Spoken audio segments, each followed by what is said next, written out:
Starting a resume from scratch can feel pretty overwhelming, especially if you're new to it or haven't made one in a really long time. You want to catch the recruiter's attention, but you don't want to overload them with too much information. So if you're feeling a bit lost about where to start, don't worry, you are in the right place. In this video, I'll walk you through the 5 must-have sections every resume needs, plus a few optional ones that can really help you stand out. Let's first take a look at the 5 resume sections that no resume is complete without. The very first section at the top of your resume should be the personal information section.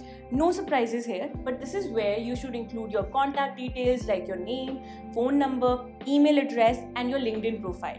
You can also add the URL of your website or portfolio, other social media, or your picture, but only if it adds any value. When it comes to whether you should put a photo on your resume, it really depends on where you are located. In some countries, it's a definite no-go, while in others, it's standard practice. So don't forget to do your research.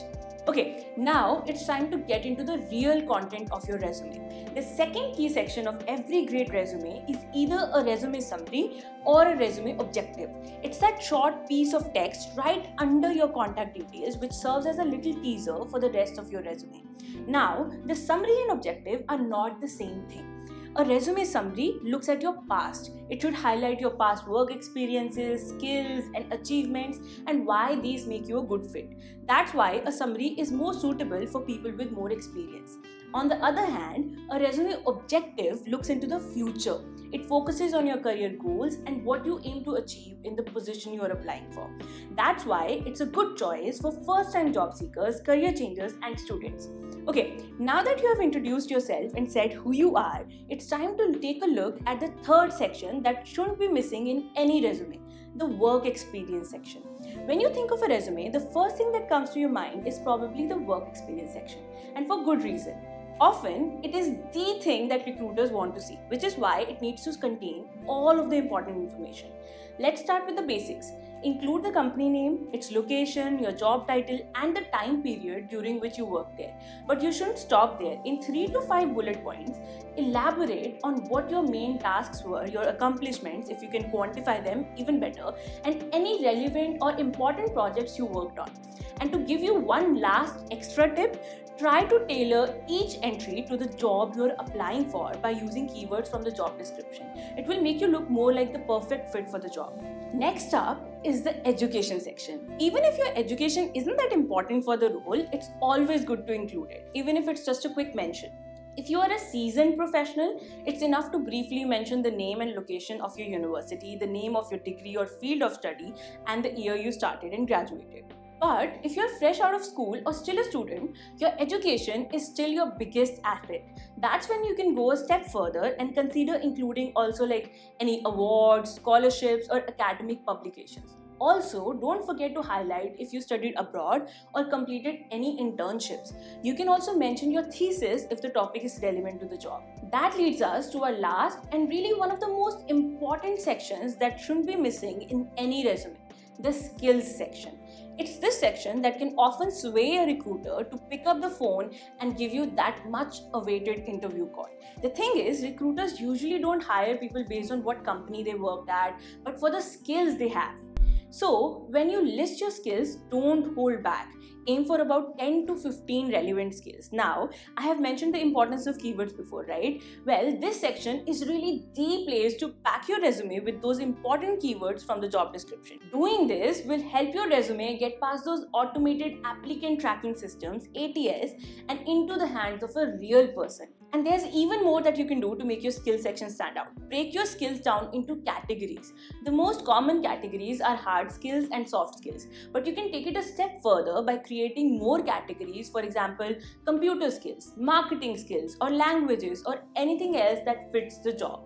This not only makes your resume more engaging, but also easier to navigate. And with these 5 sections, you have created a solid resume that contains everything it should. So if you feel content, you can absolutely stop here. But if you feel like you have something more to offer and it's relevant to your work, there are other optional sections that can help you make your resume stand out. Here are a few of them. However, remember that these sections should support the rest of your resume, not overshadow it. Include them only if they are relevant to the role you are applying for. For example, if you're applying for a web developer position, including a volunteer work section is kind of redundant. Even if you do have such experience, it adds little value to you as an applicant. What does make sense is adding a project section where you include URLs to websites you work on or your GitHub. In the same way, if you're applying for a role in HR, a section on certifications and courses could make a big impact, whereas a publication section doesn't really align with the typical requirements of HR roles. Okay, that's almost it. If you follow the tips we have gone over so far, you should be able to build your resume in a way that maximizes your chances of landing a job. And if you still feel like you need a little extra help with the design, head over to kickresume.com.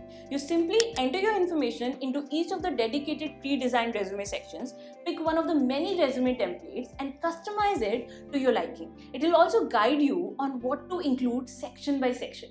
Finally, one more thing before we wrap up, there are a few things you should definitely avoid when creating your resume.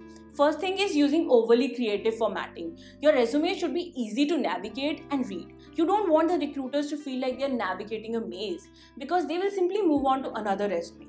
Another thing is to steer clear of adding any unnecessary personal details. Do not mention your religion, marital status, your political opinions, or why you left your previous job. These details are not only irrelevant but can also harm your chances during the hiring process.